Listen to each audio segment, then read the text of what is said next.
کیا تم نے جنرل سے پوچھا کہ وہ راستہ کیوں بدل رہا ہے؟ سخت اور کھردرے چہرے والے ڈاکٹر بہرام نے کرنل اینڈرسن سے پوچھا۔ اس سوال پر ایئر فورس کے ایک جنرل نے پہلو بدلا جو فضائیہ کا کمانڈنٹ آفیسر تھا، لیکن اس نے زبان سے کچھ نہیں کہا۔ نہیں، کرنل اینڈرسن نے جواب دیا۔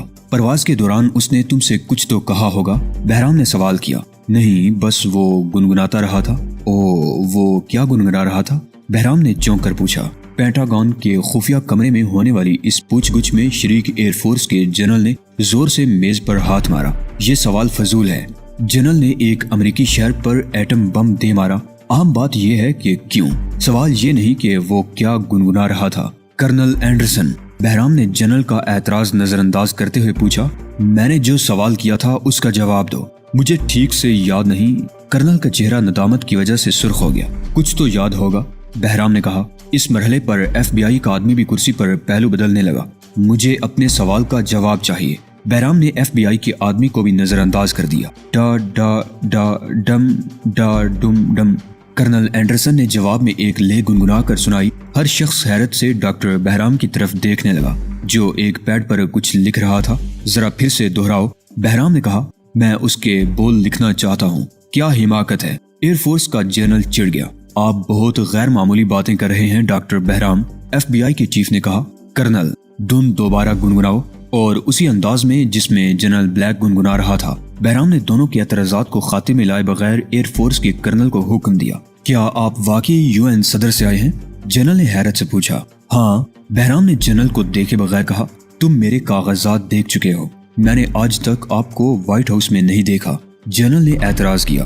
تب پھر صدر مملکت سے رابطہ قائم کرو، لیکن اسی دوران میں جنرل بلیک کی دن دوبارہ سن لو۔ بہرام نے جواب دیا۔ ہاں کرنل، شروع ہو جاؤ۔ کرنل اینڈرسن کا چہرہ پھر سرخ ہو گیا، لیکن وہ گنگنانے پر مجبور تھا۔ وہ وہی دن دوبارہ گنگنانے لگا۔ ڈا ڈا ڈا ڈم ڈا ڈم ڈا۔ نہیں کرنل، سپاٹ انداز میں نہیں، اسی طرح گاؤ جیسے جنرل گا رہا تھا۔ بہرام نے فرمائش کی۔ میرے خدا! جنرل چیخ پڑا۔ ایف بی آئی کا چیف بھی بونج کر رہ گیا۔ سی آئی اے کا چیف تو واک آؤٹ کر گیا۔ کرنل اینڈرسن بھی جنجلا گیا۔ اس مرتبہ اس نے باقاعدہ گا کر دھن پیش کی اور پھر چھت کو گھورنے لگا۔ شکریہ، بہرام نے کہا۔ تم نے بتایا تھا کہ جنرل بلیک پیراشوٹ کے بغیر ہی بمبار جہاز سے کود گیا تھا۔ کرنل اینڈرسن نے اسبات میں گردن ہلا دی۔ تمہیں یہ تو علم ہوگا کہ اینڈریوز ایئر بیس پر اس کا تبادلہ کس نے کیا تھا؟ بہرام نے کرنل سے پوچھا۔ اس سے کیا فرق پڑتا ہے؟ جنرل نے تیز لہجے میں مداخلت کی۔ اس کا تبادلہ میں نے کیا تھا۔ ان دنوں وہ میجر جنرل تھا۔ اور آپ کا نام کیا ہے جنرل؟ بہرام نے پرسکون لہجے میں سوال کیا۔ General Venice. شکریہ جنرل، آپ سے کہاں رابطہ قائم ہو سکتا ہے؟ پینٹاگون میں، جنرل وینس نے نخوت سے جواب دیا۔ آپ کی رہائش کہاں ہے؟ بہرام نے پوچھا۔ ورجینا میں۔ شکریہ، کیا میں رات کے وقت بھی آپ سے فون پر بات کر سکتا ہوں؟ ہاں، اور کچھ؟ جنرل وینس چڑ گیا۔ بہرام نے نفی میں گردن ہلائی۔ وہ اب دوبارہ کرنل اینڈرسن کی طرف دیکھ رہا تھا۔ کرنل، جب تم نے دیکھا کہ جنرل بلیک پیراشوٹ کے بغیر ہی کود رہا ہے تو تم نے کوئی احتجاج نہیں کیا۔ وہ جنرل تھا اور میں اس کا ماتحت، کرنل اینڈرسن نے بے چارگی سے کہا۔ بہرام نے پیڈ پر کچھ لکھا اور پوچھا، اور کوئی خاص بات؟ خاص بات یہی ہے کہ وہ پیراشوٹ کے بغیر طیارے سے کود گیا تھا۔ کرنل نے جواب دیا۔ اس کی کوئی غیر معمولی حرکت؟ بہرام نے سوال کیا۔ اوہ ہاں، مجھے یاد آیا۔ کرنل بولا، جب جنرل بلیک طیارے سے کودا تو اس نے اپنے ہاتھ کو کئی مرتبہ یوں حرکت دی جیسے وہ پیراشوٹ کی ڈوریاں باندھ رہا ہو۔ ہمارے پیچھے آنے والے ہوا باز نے بھی یہ غیر معمولی بات محسوس کی تھی۔ شکریہ، میں جو کچھ پوچھنا چاہتا تھا وہ پوچھ چکا ہوں۔ بہرام نے پیڈ اور قلم سنبھال کر جیب میں رکھا۔ اسے یقین تھا کہ یہ ساری معلومات شہزاد کے بہت کام آئیں گی۔ وہ جب پینٹاگون کے اس خفیہ کمرے سے نکلا تو ایف بی آئی کا چیف اور ایئر فورس کا جنرل اسے اس طرح گور رہے تھے جیسے وہ وائٹ ہاؤس سے آیا ہوا کوئی عجوبہ رہا ہو۔ صدر کے قریب کیسے کیسے لوگ رہنے لگے ہیں، جنرل وینس نے کہا اور پھر کرنل اینڈرسن سے اپنے طور پر پوچھ گچھ کرنے لگا۔ جنرل کا چہرہ بہت پرکشش تھا، لیکن وہ مزید 14 گھنٹے تک اس چہرے کا مالک رہ سکتا تھا، اور 14 گھنٹے کے بعد اس کا چہرہ اس کے اپنے بستر کے تکیے میں موت کی طرح مسخ ہو جانے والا تھا۔ اس کی گردن اتنی خاموشی سے کٹنے والی تھی کہ اس کی بیوی کو بھی علم نہیں ہو سکتا تھا۔ جنرل وینس کسی جرم کا مرتکب نہیں ہوا، لیکن وہ اس زنجیر کی ایک کڑی تھا جس کو توڑنے کے لیے شہزاد کو حکم ملا تھا۔ اس نے چند ہفتے قبل جنرل بلیک کا تبادلہ کر کے گویا اپنی موت کے پروانے پر دستخط کر دیے تھے۔ ڈاکٹر بہرام پینٹاگون سے نکلا تو محض 45 منٹ بعد ہی جنرل بلیک کا تبادلہ کرنے والے احکامات پر موجود دستخط شناخت کر لیے گئے۔ 1.5 گھنٹے بعد وہ تصاویر بہرام کو مل گئیں جو جنرل بلیک کا تعاقب کرنے والے طیارے نے لی تھی۔ 16 mm کی یہ تصاویر ایک ایسے شخص کی تھی جو طیارے سے کود رہا تھا۔ چہرے کو انلارج کرتے ہوئے فوٹو لیبارٹری کے ڈارک روم اسسٹنٹ نے سوچا کہ خودکشی کرنے والا شخص بھی کیسا بے جگر انسان تھا کہ اس کے چہرے پر متوقع موت کا خوف نہیں تھا۔ اس نے محدب عدسے کی مدد سے جنرل بلیک کے چہرے کو دیکھا۔ جنرل بلیک کے ہونٹ اس طرح سکڑے ہوئے تھے جیسے وہ زمین پر گرنے سے قبل کوئی دھن گنگنا رہا ہو۔ آئندہ چند گھنٹوں کے دوران جنرل بلیک کی آخری تصاویر کا تفصیلی نفسیاتی تجزیہ مکمل ہونے والا تھا۔ بہرام نے کرنل اینڈرسن اور جنرل وینس سے جو سوالات کیے تھے وہ اور جنرل بلیک کی نفسیاتی رپورٹ کوڈ کرنے کے بعد اس ڈیو بیکر کمپیوٹر کے حوالے کی جسے بہرام نے امریکہ آتے ہی حکومت کی مدد سے اپنے نئے ہیڈ کوارٹرز میں لگوا لیا تھا۔ اسی کمپیوٹر میں وہ رپورٹ بھی ڈالی گئی جو بینکار پورٹر نے بھیجی تھی۔ کمپیوٹر چلتا اور پھر چھوٹا سا نوٹ ٹائپ ہو جاتا۔ پورٹر کی موت کے بارے میں مزید تفصیل کی ضرورت ہے۔ یہ معلوم کیا جائے کہ مرتے وقت وہ گنگنا تو نہیں رہا تھا۔ آخری نوٹ ٹائپ ہو گیا اور بہرام ایک طویل سانس لے کر کمپیوٹر سے ہٹ گیا۔ وہ اب ایک ایسے شخص کے بارے میں غور کر رہا تھا جسے یہ پتہ چلانے کی کوشش کرنی تھی کہ پورٹر نے اپنی موت سے پہلے کیا کچھ کیا تھا۔ ٹیلی ویژن پر ایئر فورس کا ترجمان پریس کانفرنس میں یہ تفصیل بتا رہا تھا کہ بمبار طیارے سے گرنے والی چیز محض ایک فیول ٹینک تھا۔ اس نے اس سوال کو رد کر دیا کہ کوئی ایٹم بم سینٹ لوئس پر گرا ہے۔ اس نے البتہ یہ تسلیم کر لیا کہ طیارے کا ہوا باز حادثاتی طور پر طیارے سے گر کر ہلاک ہو گیا تھا۔ طویل و عریض شاندار کمرے میں جمع لوگوں میں سے ایک نے ٹیلی ویژن بند کر دیا۔ یہ فرانسیسی سفیر کا سرکاری گھر تھا۔ کمرے میں موجود کئی لوگ ایئر فورس کے ترجمان کی باتوں پر ہنس پڑے تھے اور پھر وہاں ٹیل کے گلاسوں کے ٹکرانے سے جل ترنگ بجنے لگی تھی۔ فرانسیسی سفیر کی بیوی نے محسوس کیا کہ کہکہوں سے برطانوی اور امریکی مہمان کے درمیان تلخ کلامی ہونے والی ہے تو وہ ان دونوں کے بیچ میں آ گئی۔ آخر فوجی جذباتی اعتبار سے زیادہ جارح کیوں ہوتے ہیں؟ فرانسیسی سفیر کی بیوی نے گفتگو کا موضوع بدلنے کی خاطر پوچھا۔ حسن کی موجودگی میں ہر چیز جذباتی اعتبار سے جارحانہ رویہ اختیار کر سکتا ہے مادام۔ برطانوی اتاشی نے مسکراتے ہوئے جواب دیا، لیکن اعلیٰ فوجی افسروں اور محاذ پر موجود جوانوں کو جذباتی اظہار کے مواقع کم ملتے ہیں۔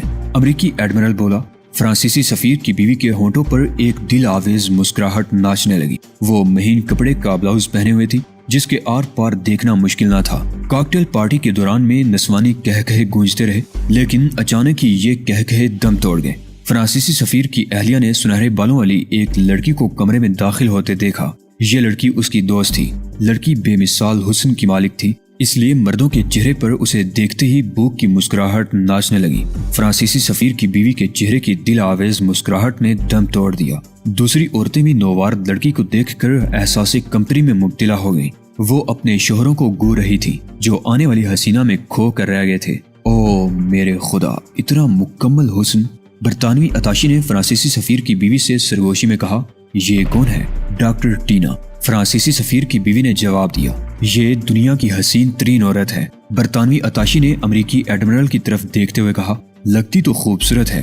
ایڈمرل نے تائید کی، لیکن 20 سال کے بعد یہ کسی غبارے کی طرح پھول جائے گی اور اس کا حسن غارت ہو جائے گا۔ او وہ ہماری طرف آ رہی ہے۔ سفیر کی بیوی بوکھلا گئی۔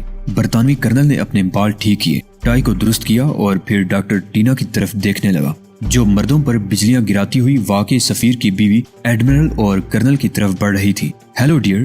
سفیر کی بیوی نے منافقانہ مسکراہٹ کے ساتھ ڈاکٹر ٹینا کا خیر مقدم کیا۔ حضرات، یہ ہیں ڈاکٹر ٹینا موسٹر، فرانس کی ایک حسین دوست، اور ڈاکٹر ٹینا یہ ہیں کرنل سر ریمزے، برطانوی سفارت خانے کے فوجی اتاشی، اور یہ ایڈمرل جیمز ہیں of American navy. O admiral, آپ سے مل کر بے پایاں مسرت ہوئی۔ ٹینا برطانوی اتاشی سے ہاتھ ملا کر ایڈمرل کے بالکل قریب کھڑی ہو گئی اور اس نے فوراً ہی اچک کر ایڈمرل کا گال چوم لیا۔ تو آپ دونوں ایک دوسرے سے واقف ہیں؟ سفیر کی بیوی نے حیرت سے پوچھا۔ نہیں، ابھی ملاقات ہوئی ہے، ٹینا نے جواب دیا، اور پھر وہ تمام تر توجہ ایڈمرل پر صرف کرنے لگی۔ برطانوی اتاشی ایڈمرل سے رقابت محسوس کرنے لگا۔ سفیر کی بیوی وہاں سے ٹل گئی اور برطانوی اتاشی کو بھی وہاں سے اٹھ جانا پڑا کیونکہ ٹینا نے اسے اپنی نگاہ اتفاق کا مستحق نہیں سمجھا تھا۔ وہ جب وہاں سے اٹھا تو اس وقت ایڈمرل جیمز اور ٹینا اس امریکی جنرل کی بات کر رہے تھے جس نے ایٹم بم پھینک کر خود بھی جہاز سے چھلانگ لگا دی تھی۔ ٹینا کا خیال تھا کہ جنرل بلیک شدید احساس کمتری کا شکار ہے اور وہ جنرل بلیک کے اس عارضے کو چند روز کے علاج کے بعد ختم کر سکتی تھی۔ برطانوی اتاشی نے 1 گھنٹے بعد ٹینا کو ایڈمرل جیمز کا ایک اور بوسہ لیتے ہوئے دیکھ کر آنکھیں بند کر لیں۔ وہ واپس جا رہی تھی اور یہ الوداعی بوسہ تھا۔ جو ہی ٹینا کمرے سے گئی، کمرے میں موجود عورتوں میں زندہ دلی کی ایک نئی لہر پیدا ہو گئی۔ ٹینا اپنی شاندار کار کی عقبی سیٹ پر بیٹھ گئی۔ ڈرائیور نے کار سٹارٹ کر کے آگے بڑھا دی۔ ڈاکٹر ٹینا اس وقت ایک اہم ترین مسئلے پر غور کر رہی تھی۔ اس وقت تک غور کرتی رہی جب تک اس کی کار واشنگٹن سے نکل کر میری لینڈ میں اور پھر میری لینڈ کی ہیومن لیبارٹری میں داخل نہیں ہو گئی۔ یہ کئی منزلہ عمارت پہاڑوں اور مرغزاروں کے درمیان واقع تھی۔ 10ویں منزل تک لفٹ میں سفر کرنے کے دوران بھی وہ سوچتی رہی۔ 10ویں منزل پر اس کا انتہائی شاندار کمرہ تھا۔ کمرے میں پہنچ کر اس نے اپنا ریشمی لبادہ اتار پھینکا۔ اسے بلیک کی موت کا افسوس نہیں تھا، کیونکہ اس کی موت تو اس کے منصوبے کا ایک حصہ تھی۔ اسے مرنا ہی تھا۔ لوگ اس سے پوچھتے کہ اس نے ایٹم بم کیوں گرایا۔ اسی سوال سے بچنے کے لیے بلیک نے موت کی حسین دیوی کو گنگناتے ہوئے گلے لگا لیا، اور پورٹر اسے بھی مرنا تھا۔ پتہ نہیں پورٹر کو منصوبے کی سنگن کس طرح مل گئی، چنانچہ یہی سنگن اس کی موت کا باعث بن گئی۔ پورٹر نے خود سے موت کو گلے نہیں لگایا، بلکہ اسے قتل کیا گیا تھا۔ لیکن اسپیشل فورس کا کرنل ٹینا کو اس کی موت کا ضرور دکھ تھا۔ وہ ضائع ہو گیا۔ اس کا ضائع جانا مہنگا پڑ سکتا تھا۔ ٹینا سنگ مرمر کی میز کی طرف بڑھ گئی۔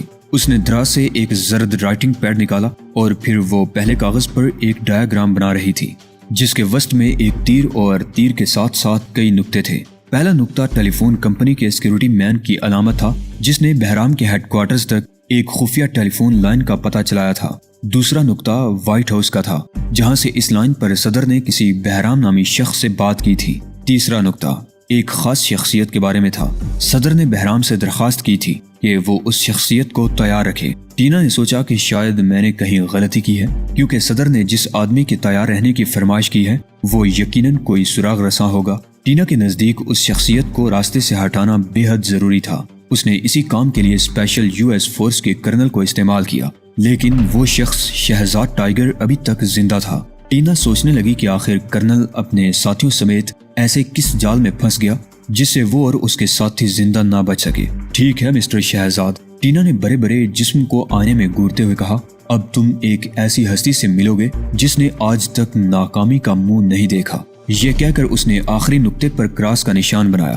یہ آخری نقطہ شہزاد کے لیے مخصوص تھا، اور وہ شخص جو زرد رنگ کے کاغذ پر آخری نقطے کی حیثیت سے موجود تھا، اس وقت اس کی آنکھیں واشنگٹن کے ڈلاس ایئرپورٹ پر اپنے چیف بہرام کو گور رہی تھی، جو اس کے قریب ہی موجود تھا۔ یہ ایک اہم ترین مسئلہ ہے، بہرام نے کہا۔ شاید ہمارے مارکوں میں سب سے مشکل مسئلہ یہی ثابت ہوگا۔ مشکل مسئلہ؟ شہزاد نے برہمی کا اظہار کیا۔ کاغذ کا کلپ کھو جائے تب بھی آپ لوگ اسے مشکل مسئلہ قرار دے کر میرے سر تھوپ دیتے ہیں کہ جاؤ جا کر کلپ تلاش کرو۔ میں نے صرف یہ کہا ہے کہ ہم ایک سنگین صورتحال سے دوچار ہیں۔ بہرام غرایا۔ ہم کیوں؟ شہزاد نے اعتراض کیا۔ ہم امریکی نہیں ہیں۔ ہاں، لیکن اس بڑی طاقت کا نیلام ہو رہا ہے۔ بہرام نے سرگوشی کی، اور وہ بھی عالمی منڈی میں۔ اوہ، تب تو یہ عالمی مسئلہ ہوا۔ شہزاد سنجیدہ ہو گیا۔ اور شعبوں کو نیلام کر رہا ہے۔ محکمہ دفاع، قومی سلامتی، وزارت خزانہ، محکمہ سراغ رسانی، ہر شعبہ برائے فروخت لگتا ہے، مگر میں یہ تمام شعبے خریدنے کی پوزیشن میں نہیں ہوں۔ شہزاد نے بے پرواہی کا مظاہرہ کیا۔ ٹائیگر، سنجیدہ ہو جاؤ۔ بہرام کی بویں تن گئیں۔ میں بہت سنجیدہ ہوں چیف، شہزاد نے جواب دیا۔ میں اس وقت بھی سنجیدہ ہوتا ہوں جب کسی ایسے شخص کو ہلاک کرتا ہوں جس کی مجھ سے کوئی دشمنی نہیں ہوتی۔ میں ایسے مرحلوں پر بھی سنجیدگی کا مظاہرہ کرتا ہوں جب مجھے اپنی شناخت چھپانے کے لیے اپنے کسی پرانے دوست کو قتل کرنا ہوتا ہے۔ میں ایسے لمحوں میں بھی سنجیدگی کا دامن ہاتھ سے نہیں چھوڑتا جب مجھے سنگ دل ہو جانا پڑتا ہے۔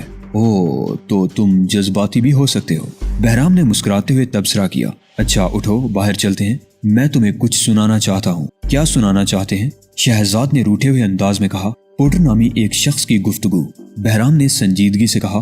دونوں ایئرپورٹ سے باہر آ گئے۔